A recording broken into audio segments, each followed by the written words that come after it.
you're doing well. So let's start. I'll just wait for maybe a few more seconds and hopefully more people will join in, and then we'll get started with the session. So great. Hi Rishi. I can see some of you have joined, but generally we get more students, so I'll just wait for some time. Okay, all right. Now I can see more people. Okay, so any queries, feel free to ask. I'm here to help in whatever way I can, and hopefully you will find an answer to your queries. But just in case your particular question does not get answered, make sure that you leave it as a comment, and I'll try and get back as soon as I can. Okay. Yeah. Hi animator. Hi Diya Sharma. Hi Rishi. Hi Rishabh. Mocks में number कम आ रहे हैं. Okay, so Rishabh, see right now let's not worry too much about the scores that you are getting, right? Because see, whether you worry about it or not, it's not going to change the entire outcome, right? So let's not overthink this. What you need to figure out is, am I firstly missing out any of the sectional cutoffs that are there, right? Because that is one thing that you can handle in the remaining days also, because you're not going to need a lot of questions to reach the sectional requirement. So if you see, okay, in a particular section you're lagging behind a little bit, make sure that you do the bare minimum that you would need to reach the sectional cutoff. For example, let's say in quant you're not meeting sectionals.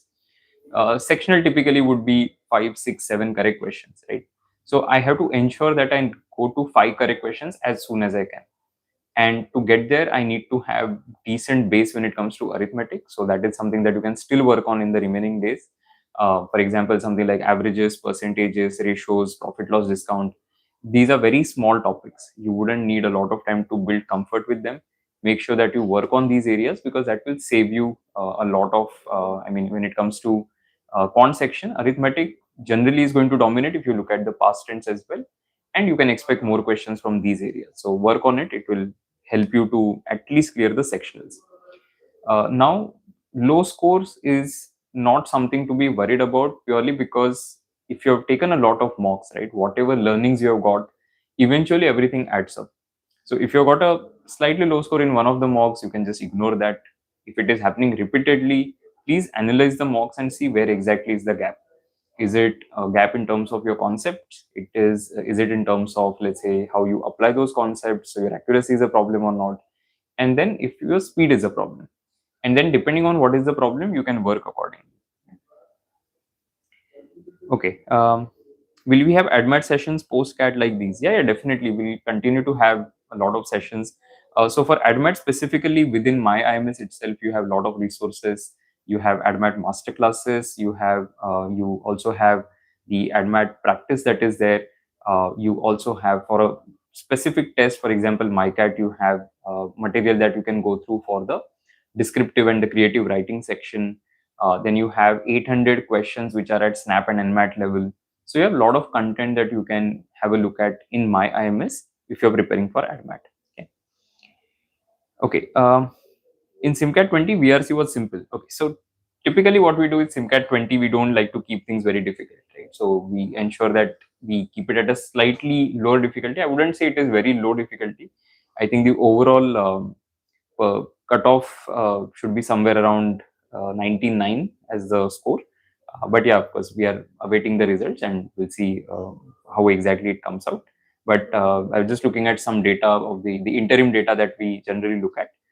It's not very, very easy as well. Okay, can you give me revision strategy? So revision strategy is going to be just looking at the theory and the solved examples. I would not even spend a lot of time on solved examples, just going through the theory. So when you look at quant, for example, just going through all the formula itself is a very, very good revision to do. If you want to look at the questions from, let's say, your class exercises and so on, right now, I don't think you'll have so much time to do it. But for any particular topic, if you're planning to do that, don't sit and solve every single question. So what you can do is you can look at a question and say, okay, fine, these are the steps that I need to take to arrive at the answer, right? That's the only revision that I will do, right? I'm not going to sit and solve all the questions again. You, of course, don't have enough time to do that. Okay. This from Shreya. I'm usually strong in VRC DLR, but these days I'm scoring marks in minus and I'm extremely scared for CAT. Okay. So if it is one-off thing, again, I keep saying this, right? If it happens in one of the tests, it's not a problem, right? It could be because of multiple reasons. If it happens repeatedly, then you have to figure out, okay, where exactly you're going wrong. Is it the choice of RCs that you're making? Is it maybe you're spending too much time on VA section compared to the RCs that are there? So you will have to figure out what strategy has given you good result, and have you changed that strategy a little bit because of which things are not working out, right? So again, to give like some very simple this thing. So if you look at a particular strategy that has worked for you, right? Maybe you have always looked at DLR sets in the beginning, and then you decide that, okay, these are the two sets that I'm going to solve, and you solve it. But now you change that strategy because you think, no, that's not the best strategy for me, let me try some other strategy. If it is giving you result, you can use the new strategy, but otherwise just go back to the old strategy, because that is what you are used to. And in most cases you will go to that particular behavior, right? Especially in a difficult context, you'll always go back to the methods that you have used in the past and the strategies that you have used. So I would not change my strategy too much if it is especially decreasing my performance, right? You have to use something that works for you. If it doesn't, just continue the strategy that you have used. But it's okay. So a couple of bad scores should not come in any way in terms of getting you to a good score. Can VRC mock scores are can they go down because of anxiety? It can happen across sections, right? So it's not really section dependent. Across the sections, you can have scores going down because you are getting anxious about it. So try and control it as much as possible by doing a repetitive set behaviors. For example, taking the mocks in the same slot, getting up at the same time every single day, having pretty much the same breakfast, right? See, I mean, if somebody now says that I cannot have a routine, right? You are in a problem situation. So if you are in the morning slot, you have to get up early every single day. You have to have pretty much the same breakfast every single day and take a mock, if not every day, but at least in that slot, make sure that you sit at one place. So let's say you're in the morning slot, right? You may not take a mock every single day from now, but in that slot, you have to sit at one place, and that is because that is the behavior that you will be exhibiting on the CAD. So just sit at one place and solve questions. It need not be a full length mock. So that is the best way to reduce anxiety, because if you have spoken to anybody who tends to get anxious, they will tell you that if there is like a repetitive behavior, right, very simple processes that are set, the anxiety level goes down, because we tend to get anxious about things that are unknown. But if something becomes part of our daily routine, then you're not so anxious about it. Okay, this is from Kurvi. As a general engineer fresher, if sectionals are cleared, what colleges can be targeted? What percentile would that come out to be? So if you clear the sectionals only in all the sections, right, then also your overall percentile would typically go beyond 90 percentile, very close to even 95, but it depends on exactly how things are. But yes, you can expect like a 90 plus percentile if you clear all three sections. So 85 in all three sections would lead to a 90 plus for sure. And institutes right now need not worry in this last 1 week, because you have enough time to worry about that post. DLIs ranging from 0 to 24, what to do? So focus on the 24s, right? So the performances where you have got 24, go back to those mocks and figure out what went right that took you to that score, rather than worrying about the mocks where you got a 0 and what led to that score. Because you already know, if you got a 0, right, you know that your strategy has gone wrong. Maybe your set selection went wrong. You sat on a question for a very long time. You didn't leave a set at the right time. So you know what went wrong. But when you look at, especially in the last 1 week, focus on the positives, right? The good performances that you have had, and worry less about the bad scores that you have got. Okay, so 24 is decent. I mean, to get to 24, you would have done what, 8 correct questions, right? So which is 2 sets mostly, and that's a good position to be. Facing problem DLR, please suggest some best important topics. Okay, so there are standard things that you have to know, right? For example, you have to know tournaments, you have to know Venn diagrams, you have to know arrangement problems. So these are things that you can try out. But see, if you have done all your SimCATs and past CAT papers, the exposure is enough. You don't need to do more sets. Now you need to remember what sets you have done. When should one stop taking mocks? This is from Ananya Maheshwari. Yeah, you should stop around Friday. So Friday will be the last day when I take a full length mock. I'll not suggest taking a full length mock on Saturday because it leads to either of two situations. Either you get a very good score, so you tend to get overconfident, or you get a low score and you get underconfident. Not ideal situation. So better to do it on Friday, and whatever happens, happens. I mean, it doesn't matter. So if you get a low score on Friday, it's still okay. If you get a high score, it's still okay. It's just a test ultimately, and you're conditioning now your body and everything more rather than just looking at a score and saying, okay, is this the prediction of what I can actually get? Because from here on, you will mostly be better, because that's how it works for most of the students who are preparing for the test, because there are going to be thousands of students who don't prepare for the test and they will show up. So don't worry too much. Your final percentile will be better than what you're getting right now. But yeah, Friday is going to be the last day when I take a full length mock. Okay.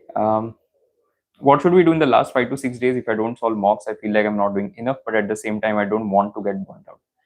So this is Abha. Okay. So what you need to do is plan out the remaining days, right? So you have what? Tuesday, Wednesday, Thursday, Friday, Saturday. So if you look at this 5 day plan, you can take either 4 or 3 mocks in this period out of 5 days. So let's say you decide to take one on Tuesday, you decide to do one on Wednesday, then Thursday you take a break, and then Friday you take a mock, and Saturday you take a break, right? So that is one way to go about it. Place 3 or 4 mocks depending on your own desire, right? So that's a number that you have to decide.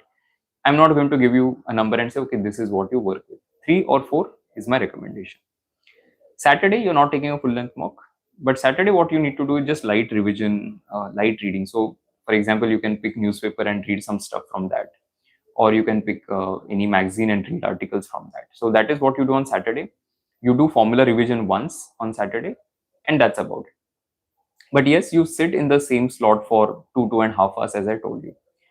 Now, when it comes to Tuesday, Wednesday, Thursday, Friday, these 4 days, if not 3, you can do 4 or whatever number of mocks that you want to do.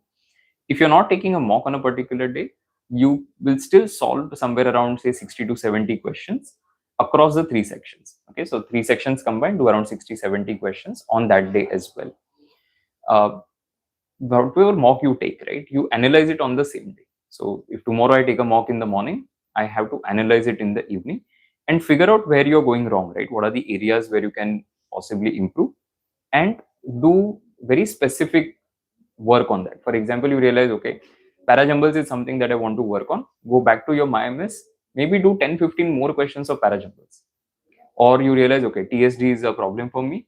Go back to your courseware, study a few concepts from TSD again, and then take the next mock. So do that specific thing, specific intervention, 10 to 15 questions of a particular topic or a particular subtopic that you can do. That's about it. Okay. I'm taking too much time deciding DLR sets and I get stuck on question in QA. What would you recommend? So that's precisely the whole point, right? That you're not supposed to get stuck.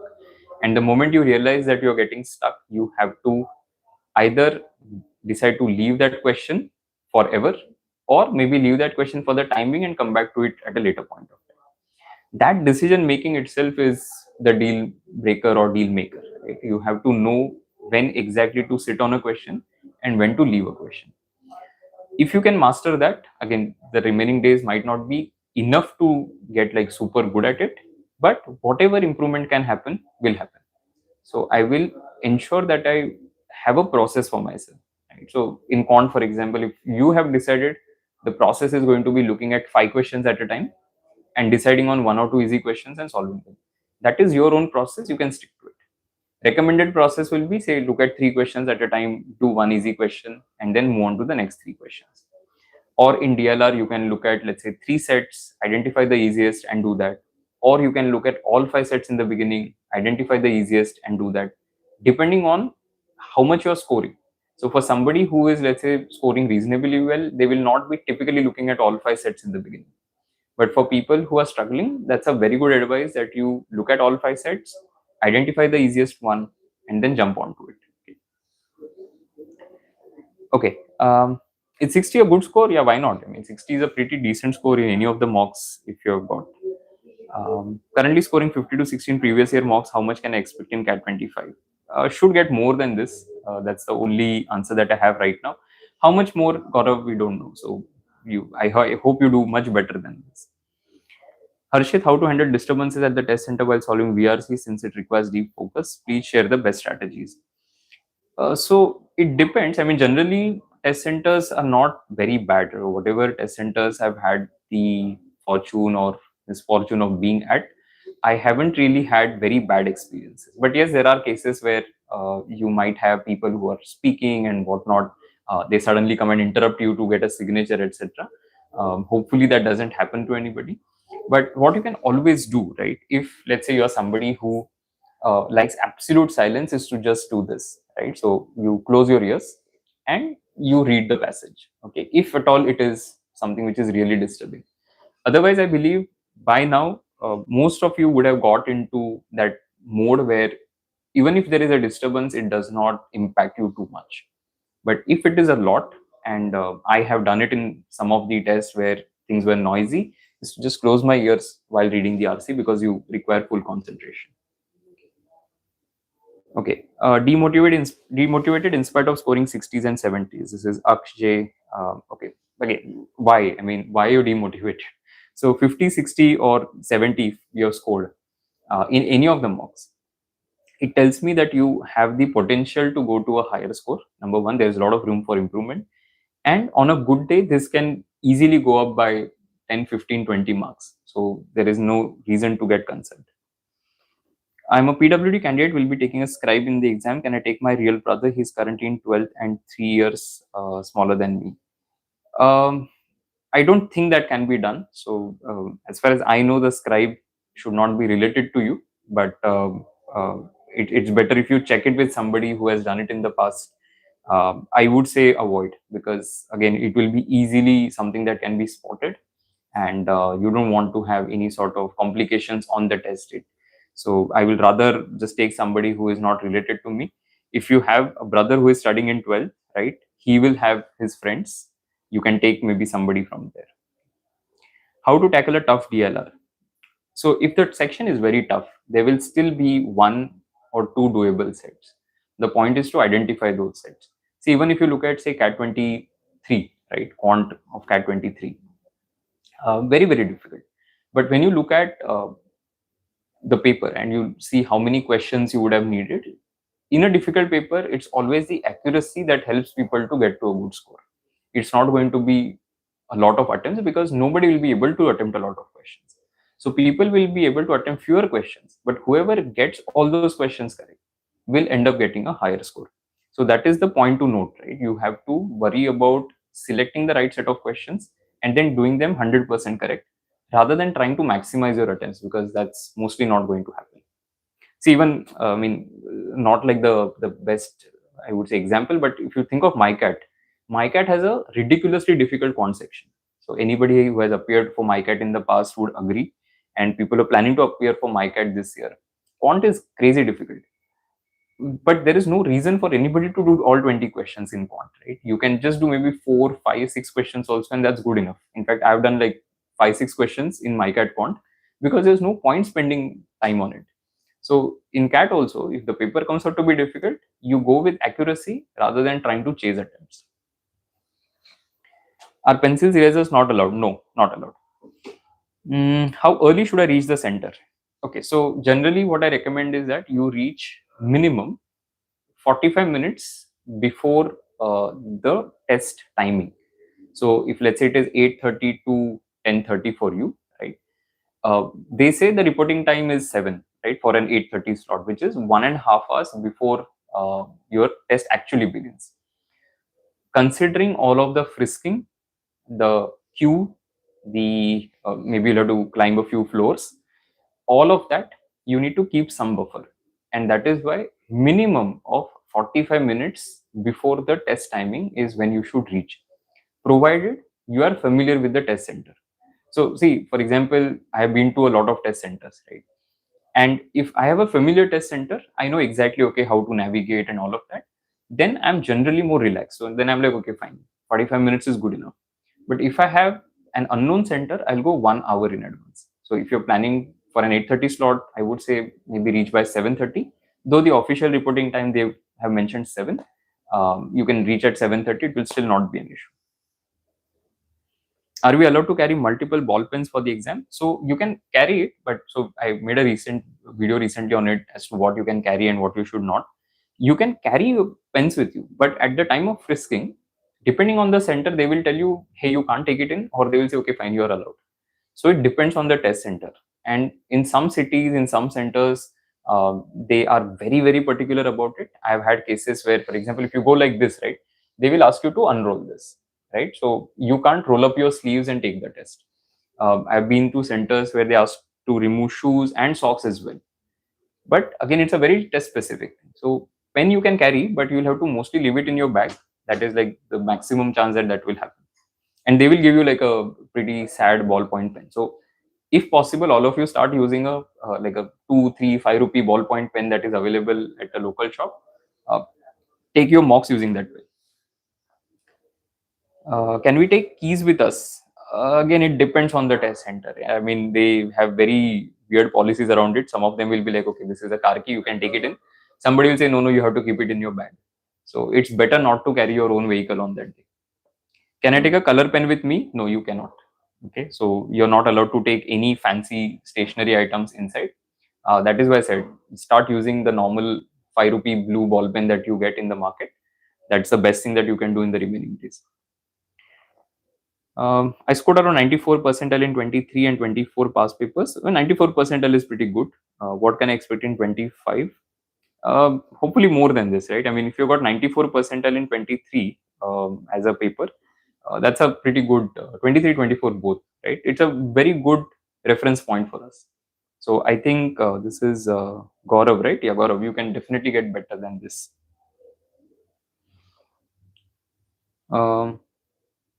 मेरा English weak है तो क्या 6 month में English strong कर सकते हैं for VRC या definitely and I think you are talking about CAT 26 right you are not talking about CAT 25 in that case firstly the stream is not for you but to answer your question definitely you can work on it where to keep mobile phone on that day you have to keep it in your bag and there is enough place there are either tables or racks or stands or classrooms that are there where the bags are supposed to be kept so you can keep your phone in your bag आप क्या बता रहे हैं I have no idea what your question is so can we take water or chocolate to the center? Water, yes. Chocolates depends. I mean, up to you. Please watch that video. On that video, we have covered. In that video, we have covered everything. Any tips for slot 3 exam specifically? So for slot 3 students, the only thing that you should do is just have a quick look at the review of slot 1. Now, this is primarily to know if there were any major surprises in terms of difficulty. So let's say tomorrow suddenly quant becomes very difficult or DLR has come out to be difficult, etc. So I have to know that if there is any change in the number of questions, that is also something I need to know. So slot 3 has an advantage in that sense because you have enough time where you can actually go through the slot 1 analysis and strategize for your attempt a little better. Do you recommend to take any specific SIMCAT now? I was actually doing that analysis. This is from Shravani. So I was doing that analysis to see if there are any particular SIMCATs that people can take. But the thing is, most of the SIMCATs, if I compare it with CAT 24, the cutoffs have came out to be slightly higher than CAT 24, which means that the papers have been slightly on the easier side compared to CAT 24. And if I tell you upfront that, okay, this is closer to a certain difficulty, you tend to get biased and your performance gets impacted because of that. So that bias is something that you should not carry to a particular test. And that's why we don't recommend you to do a particular test. You can do a mix. So maybe take one from whatever SIMCATs 1 to 5, then take one from 6 to 10 and so on. So that can be done. What mark should I score to get 99.5 percentile? Mahesh, that will depend on the difficulty, right? So score versus percentile table keeps changing every single year, and that is because of the difficulty of that particular test, that particular slot. So there is no such number that you can chase for a 99.5. Having said that, if you look at the past several years of data, you will see that doing about 50% of the paper takes you to 99 percentile. In some of the years, that can take you to a 99.5 plus percentile. So I will say, irrespective of difficulty, you should aim for doing about half of the paper. If you can do that, be assured that you are either getting a 99 ballpark or more than that. So half of the paper would be the aim to keep. Okay. Some must do topics for snap in cons. Pretty much everything that you've done for CAD, but only at a lower difficulty.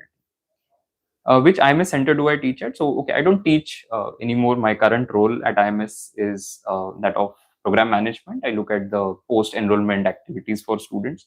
Earlier, I used to teach. So, I've taught at multiple centers of Mumbai, and I've also handled a couple of centers in the capacity of chief mentor. Thereon moved on to a national chief mentor role, and post that my role changed. So last couple of years I haven't been actively teaching, but of course I take tests and I am in touch with stuff, but I don't solve questions. So I've lost practice on that front. If you give me a cat mop, mostly I'm going to struggle and will end up doing worse than a lot of you. Okay, I want to just get cutoff clear in QA. I scored 90 percentile in CAT 24, mock in QA. That's pretty solid, right? So if you're getting 90 percentile in your mock, that obviously tells you that you have cleared the sectional. So I don't think you should be worried. And arithmetic will help you to do that. Okay. The ABC rating system for DLR sets takes me too long. Is there a way to shorten the rating time? Yeah, Ritvik, the way to shorten the rating time is familiarity. So have I done something similar in the past or not? If I can answer that question quickly, then I'm done. So see, rating is of course a very scientific way of deciding what should be done. But then a lot of times it is about gut feel as well, that I see a set and I know that I've done something similar in the past. And I'll give you an example of it. There was one particular set, I don't remember which year, mostly somewhere around CAT 15 or something like that, which is on some pizza, so thin crust, thick crust, and something like that, or some variation of it. So it's a 2 by 2 by 2. Basically, there are 8 possibilities that exist. And I had done something similar in the past. So when I saw that particular set, right, I knew exactly the table that I have to draw to get to the answer. And it wasn't a difficult set because you have only 8 things that you have to put in a table.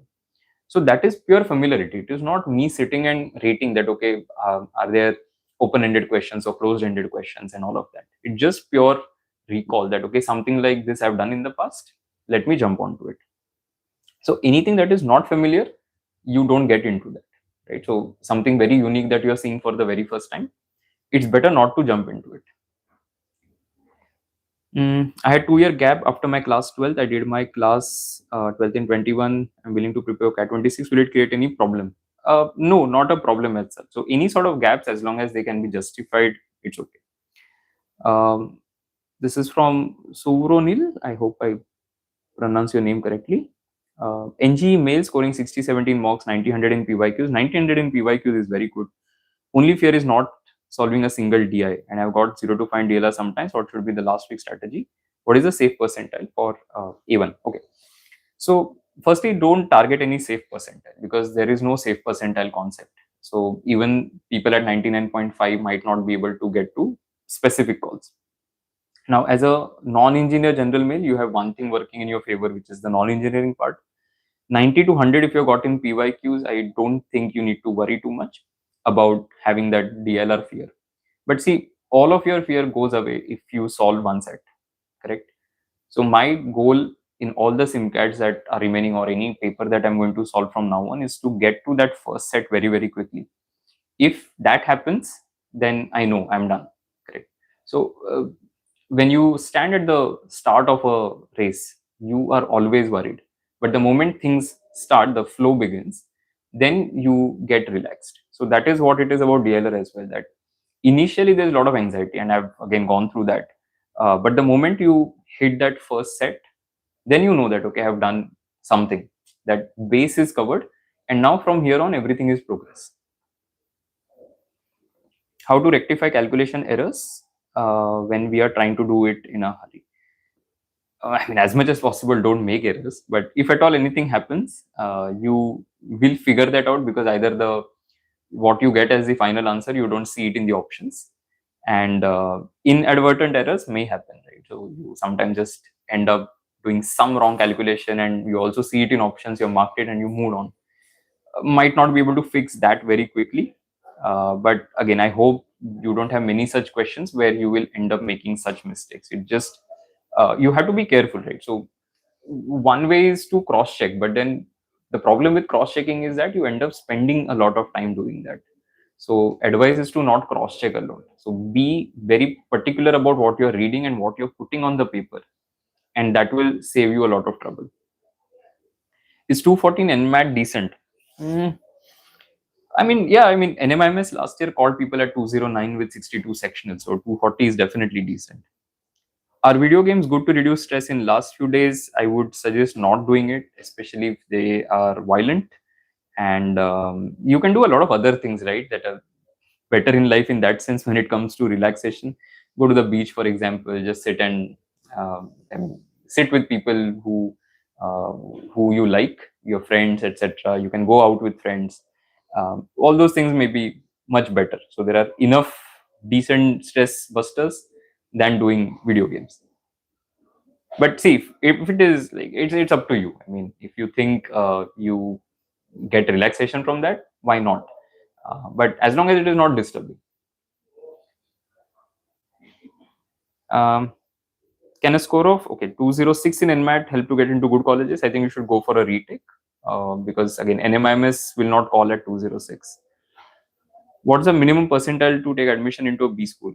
You have a range, right? So you have B schools starting at as low as 40, 50 percentile, and you will have B schools accepting 99 point whatever percentile. So right now, let's not worry about B schools. You take the test, you see what happens. December first week, you'll have some clarity as to what percentile you're going to get. What plan would you recommend for 29th? Ritvik, sleep a lot. So 29th is going to be the day when you do, one is reading for about 40-45 minutes, pick some magazine or newspaper and read, so that you are in touch with reading. Second is you do one quick revision of all the formulae only. So not getting into individual questions and solving them, but just revision of all the formulae. And I will sleep a lot. That's the best thing that you can do. Okay, Vivek, see, there is a question that I think a lot of you have, and somebody has asked multiple times in the chat. So I'm going to take it because there's nothing to shy away from it, right? So the question is, why did Amit sir leave? In fact, I was planning to skip that question, but let me answer it. I have answered it as a response to one of the questions, one of the comments that appeared on some other short that I had recorded, which got released today. See, when you look at any organization, right? Organization will have hundreds of people, and somebody will leave at some point of time. All of that is natural and normal. You think of your own journey after B school. I'm pretty sure all of you, most of you, will not stay with the organization that you get placed in. Right? Most of you will leave it at some point of time to do either something of your own, or to, let's say, join some other company, or to change your industry, or to change country, relocate, family responsibilities, financial responsibilities. There will be hundreds of reasons as to why people leave organizations. It has got nothing to do with the person, it has got nothing to do with the organization. So don't try to make any conclusions out of this. The second thing is, any particular individual does not define any organization. You think of best of the organizations who have had best of the folks and have led the organizations for a very long period. They pass on the responsibility to somebody else, and the legacy gets carried forward. So one person presence or absence does not decide the fate of the organization. So keep that in mind. So there were reasons as to why Amit sir decided to leave, and of course it's a natural and a normal thing. So there's nothing to, as I said, to shy away from it, and it happens everywhere, right? It happens across the industry. So it's not like there is something that happened because of which Amit sir left and all of that. It's just a natural, normal thing that happens across the industry. What if you have third shift? What to do with? What to do the whole day? Okay, so. Firstly, go through slot one review and the timing that you have set for yourself, right, the body clock, I'm not going to change that body clock too much. So on that day, suddenly don't wake up early, because your slot is in the evening, correct? So you need energy, you need to be fresh around that time. So sleep a lot for sure Saturday night. Sunday morning, don't get up very early. Have your breakfast, have your lunch, have a look at the review in between, and just do some basic reading if you want to do that. Okay, otherwise I'll do nothing. I'll just spend some time with my family, friends, etc. Just chill as much as possible. um, while uploading bank statement in MDA form, do we need to highlight the salary part? Can we hide all other transactions? Yeah, you can do that. That's not going to be an issue. Or you can just reach out to them and ask them if you need more clarification. uh, what plan would you recommend for slot 2? So for slot 2 students, there's a very short window in which you can look at slot 1 quick first take analysis. So before you enter the test venue, by then mostly we will have our analysis done. So you can have a look at that and then enter. So see, that is only useful if there is any change. Otherwise, it's not going to help anybody. I mean, if for whatever reasons the difficulty remains the same as per last year, no amount of watching any analysis is going to help you. But if there is any change that happens, let's say it is in the form of number of questions or difficulty of the questions, then you can be better prepared mentally. So last year, for example, not last year, the year prior, when quant was very difficult. So I had slot 3, and in slot 1, everybody came out and said quant is very difficult. So when I went for slot 3, the only thing that I knew was quant is difficult, focus on accuracy, and that's it. When I actually started solving the paper, I realized it was very, very difficult, right?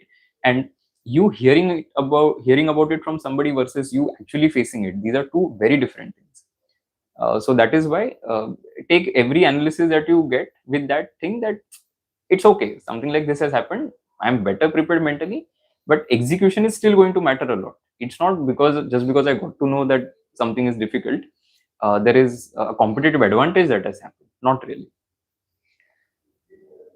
How accurate can the analysis be? I mean, we try and keep it as close to the numbers that somebody can potentially expect to see after the result as possible.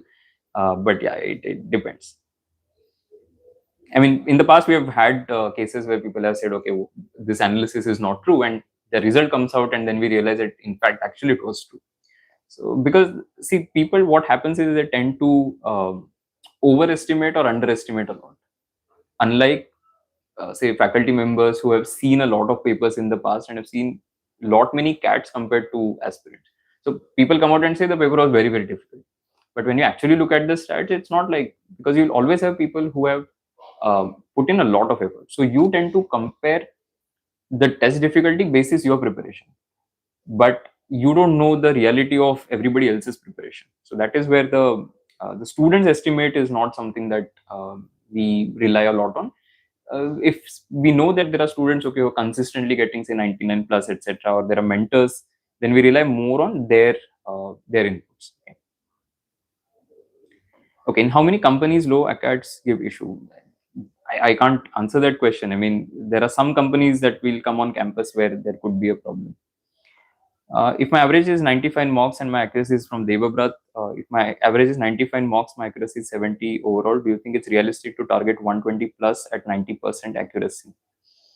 Is it possible to close a 20% gap in this week? Um, so, see, if you're getting like 95 in mocks, correct? It's a good score. There is no reason why you should not be able to hit similar numbers on the actual test.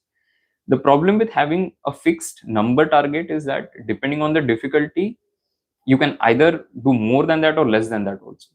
And if the paper is difficult, you will end up doing less than that, but it will still be enough for you to get to a 99%. And that's why don't worry about a particular number as a target. I scored 65 in Sim 15, but scored 32 in Sim 19. Comparatively, 19 was easier. What might be the reason? Okay, if it has happened recently, I mean, of course, SimCat 19. So could be because of anxiety, pressure, just the fact that it's nerves basically, right? So you're going to appear for CAT very soon. So there could have been pressure which impacted it. because if you got very high score in one, the next ideally should not drop so much. Like 50% drop is what I can see. But that could be a function of difficulty of the test as well, and how you performed on it. How many sheets we get in CAT? Okay, so you get a booklet. The booklet, nobody has come out from the test and said that the booklet was not sufficient if you use it properly. So if you have a habit of doing rough work like really badly, then it might not suffice. You don't get additional booklet. You get only one booklet. You have to use it judiciously to ensure that it lasts you till the end.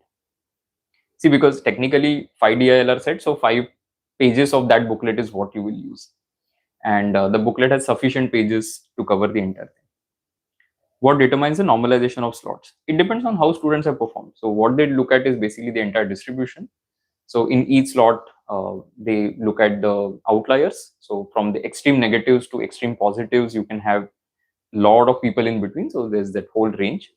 They look at that distribution, then mean, standard deviation, and basis all of that, they do the normalization.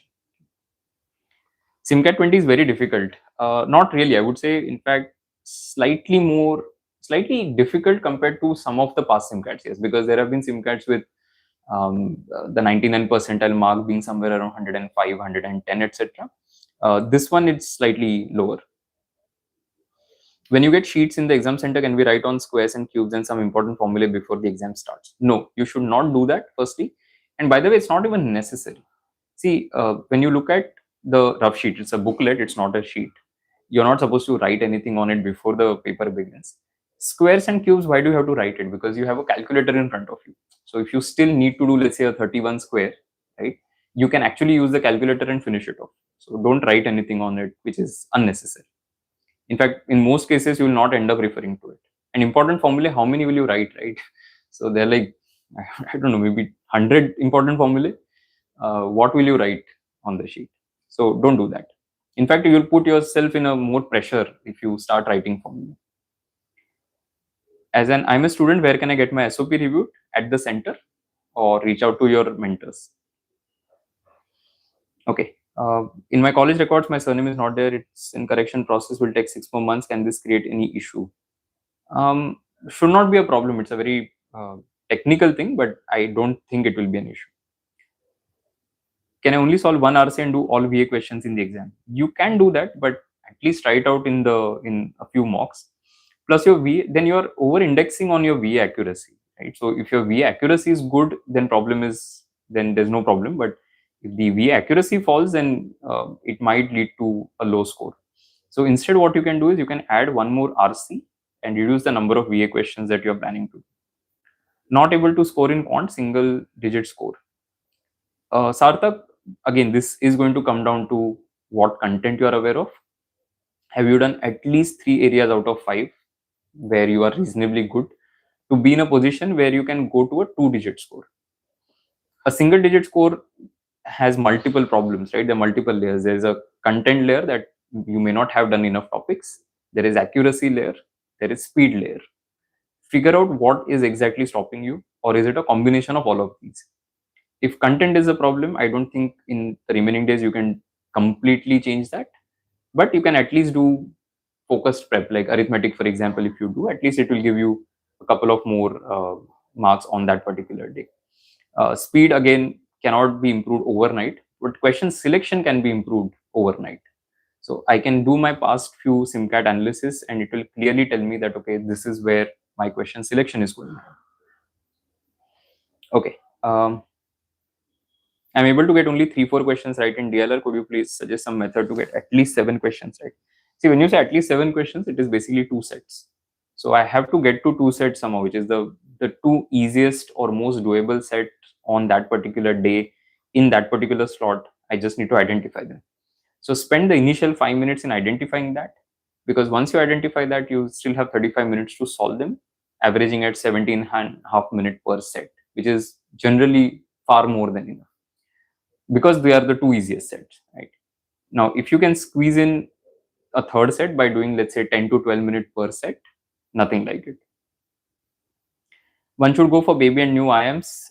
Please tell your views on this. Okay, so again, this is not the time to look at the individual IMs and do comparison, right? Because see, when you sit and discuss this IM is better or that IM is better, it's fine to do that discussion, but there is a time to do that, correct? You can do it after you have converted.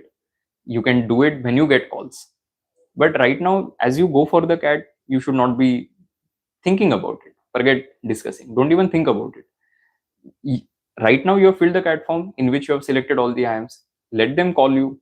You go for the process, and then there's enough time in the world to sit and figure out whether you should join or not. What is more relevant, SIMCAT percentile or previous year paper percentile, to know where I'm currently standing? A previous year paper percentile, because that obviously has a much larger base compared to the SIMCATs. I was scoring between 30, 45 and DLR in SIMCATs. That's pretty good. But I've been scoring too low in the last SIMCAT, sometimes even single digit. How do I work on my confidence in the last week? So Atharva, you have to focus on those 30 to 45 performances and not keep thinking about the low scores that you've got. 30 to 45 in DLR clearly tells me that you were able to do more than 2 sets, right? If you're able to do that, I don't see why you should not be able to replicate that on the testing. Couple of SIMCATs where you got a low score could be because of strategy going wrong or the difficulty of the paper. Learn from that experience and then see how you can improve. My VRC is consistently going down. This is from Prem. I used to score relatively high in previous SIMCATs. What am I supposed to do? Don't take pressure. See, for most of the students right now, it is going to be that pressure which will start pulling you down. The key is to know when you're getting pressure, right? So if you take a mock and you see that for some reason you're feeling slightly off, you have to then equate that to pressure. So if nothing has changed in terms of your strategy, content has obviously improved over the months, but still the score is going down, it's mostly because you are either burning out or you are taking too much pressure of it. So think of it this way: what will happen if you don't do well on a particular SIMCAT? Will anything change around the world? Nothing. So you have to separate yourself from the test outcome. That is number one. So don't take so much pressure on you, because I was talking to one student and he was like, I don't feel like talking to my parents because there's a lot of pressure that is getting created. My suggestion was, you tell your parents that for the next 7 days we are not going to discuss CAT. So don't get into that discussion. If anything is causing more pressure for you, just stay away from it. That does not mean that you don't take SIMCATs. But even in SIMCATs, understand that every time you face that situation, it is preparing you for the actual CAT. That if this happens, then how do you react? The reaction that you give to any of the SIMCATs difficulty decides what will happen. Because you can either give up during the test, or you can say, oh, fine, this is difficult, so be it. If it is difficult for me, it is difficult for everybody. And if it is difficult for everybody, I have to just find 2 sets, do that, go out of the test, right? Finish it off. So I will not overthink, which is the problem for majority of the students. आज mock दिया, my score is 49, score is stuck between 45 to 50. Still pretty decent, not bad at all. 50, 40s, these are good positions to be, because one is, on a good day you can definitely go beyond 67, right? It depends on the difficulty of the test, and I would say your execution will get better as you progress, right? So we still have some time. Don't think that this writes your fate in any way. It does not. Best score 66, average 45, 50. Should I fill FMS, IFT, SPJMR, Mass Com, Grad 887? Tricky. If your predicted CAT percentile is above 90, I would say it's still worth applying to maybe IFT, and SPJMR again depends on your profile. So if you have decent extracurriculars, you can apply to SPJMR. Can we carry cotton earplugs? No, you can't. I'm able to score 15 to 18 in QA. What percentile does it correspond to? 15 to 18 in most years you would clear sectional. So 85 percentile roughly is where it would take you. This is from Arvind. Scored 77 in SIMCAT 20. What should be the approach now, and how much percentile can I expect? 77 is good, so keep that up.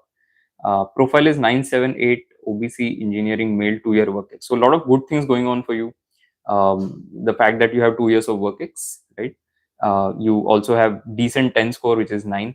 Though the 12th and grad is on the slightly lower side, I would say you need not worry about that right now. 77 in SIMCAT 20 again is very good.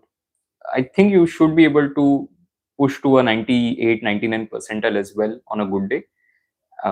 Score wise, don't think that, okay, I've got a 77 today, so let me aim for 90. It depends on the difficulty. So let's say paper comes out to be difficult, a 77 itself will take you to say a 98 plus percentile.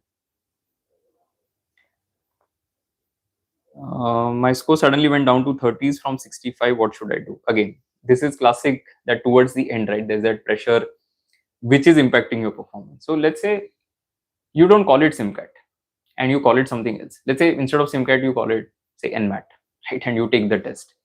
Or you say, okay, fine, this particular test, I'm least bothered about the test. I don't care. I don't give a damn about what I do on the test. And you go and take the test. Let's see what happens. Do an experiment where, for example, you do very, very minimal work. You sit and you analyze the paper. That's it. And you say, okay, fine, these 8 questions is what I should be doing. The score doesn't matter. Right? I'm not worried about what somebody is scoring right now, because whatever had to happen has already happened. Those who have solved 10,000 questions have put in far more effort than people who have solved, say, 3,000 questions. That will add up and reflect somewhere. So I'm not worried about the last week performances of anybody. My last 3 SIMCAT scores are less, but I usually score more than 40. Focus on the ones where you're getting more than 40. So don't worry about these less than 20 things. Is it true that all mentors get slot 3 only? No, there's no such thing like that. I mean, everybody is spread out, right? So they have a randomization algorithm. So they don't care who is taking the test. They don't care what is the age, how many times we have appeared for the test. Doesn't really matter. आज mock दिया, but my score is 49. I told you, right? So it's okay, whatever your score is. That's not a concern. This is from MBA exam tips. Anubhav, I'm scoring around 60. General male agriculture graduate. Should I apply for FMS? Okay. 60, again, predicted CAT percentile is what you work with. So don't tell me how many marks you're getting. Instead, look at the predicted CAT percentile that you have in your mocks and use that as an estimate to apply or not apply. I'm finding LRD of SIMCAT stuff, so I'm just doing previous year LRD. I can expect something similar as past year DLR. So they don't repeat the exact set. But if you have done, let's say I would say 2019 onwards, all the past DLR questions, at least you have some sense of how to work with the difficulty of the CAT. And you can identify what is easy and what is difficult. So I would say it's still a decent thing to do in the last week if you are particularly getting demotivated because of the SIMCAT DLR sets. Best predicted SIMCAT percentile is 94 on a score of 61. 94 is good, right? So score is around 45-50, sometimes goes as low as 30-40. Is it good for FMS? With 94, I think you still can apply. See, it's an aspirational college for a lot of people. And I would say that it's always better to get a reject than having a regret. So you can apply. Can you tell me the score of mocks that would be safe for IFT? I think IFT general went on to some 95 plus percentile. So if your predicted CAT percentile is 90 plus, you are a good candidate for IFT. So have a look at the FMS, IFT and MDI form filling guideline videos that we have made, wherein we have given an understanding of the cutoffs and how you use the predicted CAT percentile to make an assessment whether you should apply or not. I'm a slot 3 student. Should I watch the morning slot review? Yes, you should. But again, just to get a sense of what's the difficulty and if there is any change in the pattern of the test. Ritvik, my scores are fluctuating. What would you suggest for 5 days? My scores went up, down, now up 60, 70, 67, 50, 58, and 61. These are all good scores, first of all. So see, let's say you get 16.1 and then you get 62. In my eyes, it's not necessarily a very big improvement. Or let's say from 62 you drop to 58. Again, in my eyes, it's not a major drop. You're there in that ballpark, correct? So average score, average percentile, these are the things that are better estimates rather than looking at the individual mock scores, because they can fluctuate a lot. The other thing is, we have had examples of people where in any of the SIMCATs, didn't cross a 98th percentile, got a 99.9 on the final day. Because ultimately everything that you have done adds up. So you have to trust that bit than worrying about these individual things that, okay, I've got a 67, I've got a 72, doesn't really matter. Yesterday my NMAT was 227, 83, 74, 69. Am I safe for NMIMS? Mostly yes, you are safe. But again, assuming they continue as per last year, because see, previously they would have like a 232, 235 as the cutoff. Last year was different. They did 209 with 62 sectional. So considering last year, Kanish Shukla, you are through, but we don't know what exactly is going to happen. Tips for slot 2. If it is possible, you look at the slot 1 analysis. But if not, you just go in. Right? So don't worry. See, slot 2 timing is what, 12:30 to 2:30. By 11:30 at least you should be entering. Before that, mostly some analysis will be out, at least like text analysis you will understand from, because we'll put it on Telegram. So on the CAT Telegram channel, we will put any major change if it has happened. So you at least know that much and you enter. SimCAT 2066, how is it? My score is consistently around 70s. Consistency is good. So this is Sufiana, right? Very good if you're getting consistent scores in 70s. That's a pretty good indicator that you will be able to do well on the test as well. Target number of questions to clear sectional cutoff. Typically, that number is around 1/3. So if you can do 1/3 number of questions correct, you are generally through for sectionals. But not even 1/3, I would say 1/4 in some cases if you can do that. But see, it's not every single year. So in some years, 1/4 has given the sectional clear. In some years, it hasn't.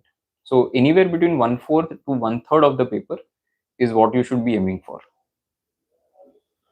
While giving past CAT papers, getting less in VRC, around 20 in DLR, quant around 30-35. Any tips to improve VRC? So in the remaining days, I don't think anybody's VRC skills will improve dramatically. But what you can do is at least do the right selection of questions. So I'll say, okay, fine, these are the kind of RCs that I generally am good at, or these are the ones where I generally struggle. So at least it will help you to make a better decision on that front. So do a better job at selection and execution of your strategy rather than trying to improve your VA and RC, because that may not happen in 5 days.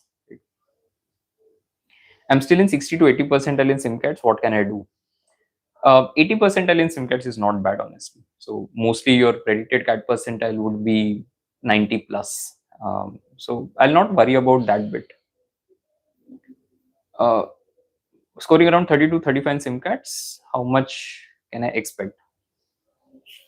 So 30 to 35 in SimCATs would, again, depending on the test, you can possibly get maybe 50 or more in the actual CAT. But you don't let that define what you will do on the D-Day. Correct? See, my advice is very simple, that you may have done, say, n number of questions in SimCATs, but that's not the final judgment. Right? It's not the final thing.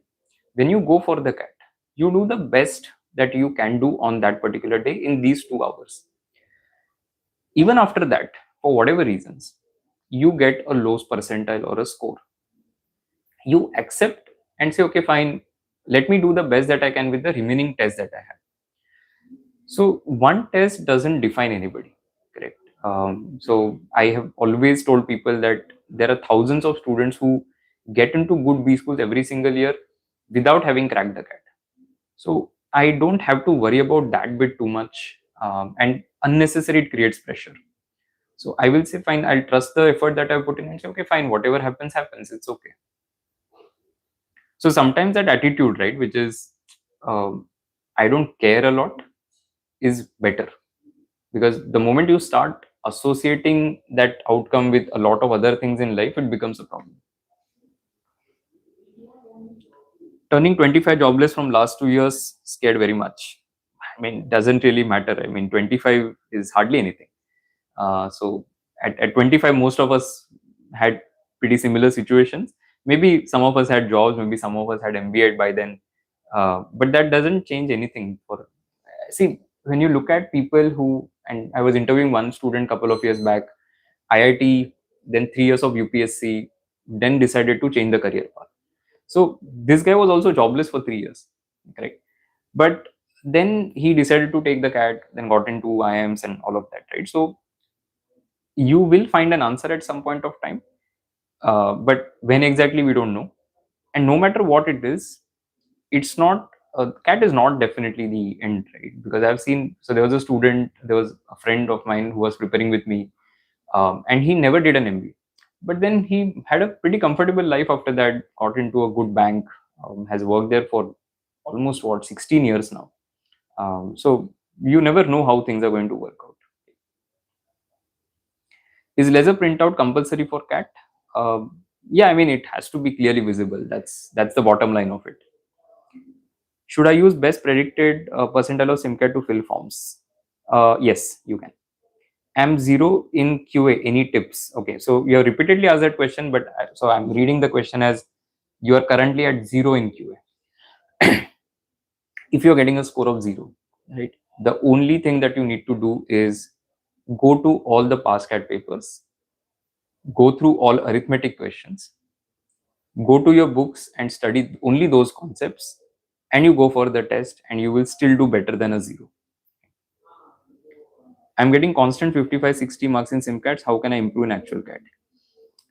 See, last 5 days, they don't necessarily bring a lot of improvement, right? Because you are expecting miracle to happen. Don't expect a miracle. But what you need to understand is a consistent 55 to 60 itself puts you in at least 85th, 90th percentile, which means you're way ahead of population. So if you are worried, imagine the plight of those 85-90% of the population taking the test. So the moment you walk in, you are already better than a lot of people, right? So I'll not worry about score and percentile at this stage. Last 5 days, matlab, kya hi kar loge last 5 days? But you can set a discipline, set a process, do that every single day, solve at least 66, 68 questions every single day, which is equivalent to CAT. And that's about it. And don't overthink. Getting overall 100 plus, overall 100 plus is pretty sorted, right? You're already 99 plus percentiler.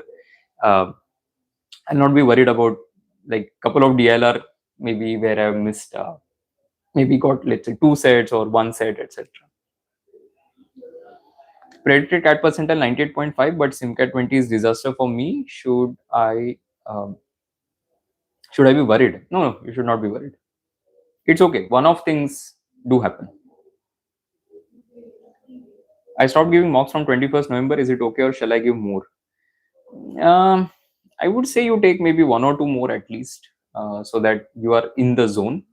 See, you don't want to completely relax also this week, right? Because then it's like you're not doing. Sometimes then you feel that okay, I'm not doing enough. So I don't want somebody to burn out, and I don't want somebody to think that okay, I haven't done enough. What to do in the last 5 days? As I said, 3 to 4 mocks is good enough. Don't do more than that. Don't take a mock after Friday. I want to prepare. How difficult are GMAT quants and verbal compared to CAT? Okay, I think you're asking for CAT 26. In that case, you can still go through those questions, but GMAT quant is much easier than CAT quant. Verbal occasionally difficult than CAT verbal. My best percentile is 97, average is 93, trend is 92. Is there any hope for IIMs? Definitely. So anybody who has seen 85 plus in any of the SIMCATs or predicted percentile as well, you have hopes for IIMs. Last year slot 3 I got 20 in QA, and when I saw the paper, I saw I missed a lot of easy question as well. Would have scored at least 12 to 15 more. See, this is precisely what should not happen, right? So when you come out of the test, there should be maybe these 1 or 2 questions that you could have done better, not 4 or 5 questions where you could have done it, right? So your strategy has to be such that it allows you to do all the easy questions from the paper. Okay, we are almost done because I don't want to keep going on and on, because again the questions also got fairly repetitive after a point. I would say if you have question which was not answered, please leave it as a comment, and I try and reply to most of the questions or comments that we get on the YouTube channel. I don't manage the YouTube channel, by the way, but whenever I get time, I just go through it and reply to any of the queries. So make sure that you leave it as a comment and I'll try and get back. Okay, I'll take maybe last couple of questions and then I'll wrap up. Best predicted percentile 97. Should I fill FMS? Give it a shot. I mean, there's no harm in trying. PYQ will be enough for practice right now. Yes, but at least you should take 1 or 2 mocks, if not more. I mean, 1 or 2 at least should be done. I'm a bank aspirant. Can I crack Maharashtra CT with 99.99 percentile? Depends. I mean, what have you done in your bank preparation? That will matter. Do you have any scores to add from the past that you can share? See, bank preparation also helps for CET, but it doesn't mean that one doing well here will end up doing well on the other. Okay. I have only done arithmetic algebra but not sequence series. I can solve 8 questions on a good day and at least 6 on most days. Can I still get 98 percentile in QA? 6 questions might not suffice for 98 percentile in an easy paper, right? So if the paper is easy, you would need closer to 10 questions or more to get to that particular score. Okay. Venn diagrams in DL are just not working for me. I'm aware that it's an important topic. So should I be worried? Practice those sets anyway. 3-set Venn is what at least you should be able to do, and the minima maxima questions for from Venn diagrams.